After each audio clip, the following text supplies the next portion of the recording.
ধান ক্ষেতের চারধারে এভাবেই আগুন জ্বালিয়ে কষ্টের ফসল রক্ষার চেষ্টা শেরপুরের ৩ উপজেলার সীমান্ত এলাকার কৃষকের। তবুও রক্ষা করা যাচ্ছে না ঘাম ঝরানো কষ্টের ফসল।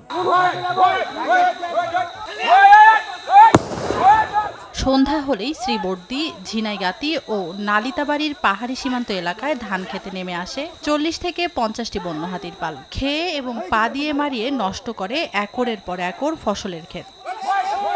দিন বা রাতে হাতির পাল লোকালয়ে হানা দিলে ঢাকঢোল পিটিয়ে মশাল জ্বালিয়ে হৈ হুল্লোড় করে ফসল রক্ষা করতে গিয়ে এই জনপদে হাতি ও মানুষের যুদ্ধে কখনো প্রাণ হারিয়েছে হাতি, কখনো বা মানুষ। নিজেদের ফসল রক্ষায় কয়েক দশক ধরে চলা যুদ্ধের নিরসন চায় পাহাড়ি জনপদের মানুষগুলো। 10 থেকে 15 একর জমি আমাদের রাত্রে ধান খাইছে হাতি।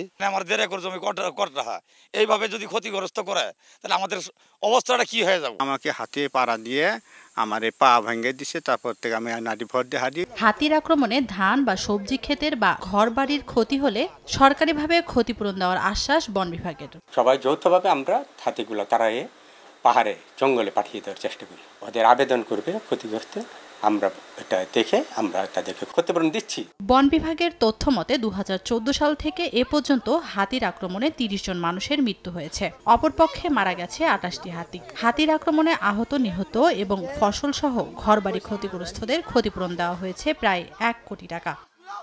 সময় সংবাদ, শেরপুর।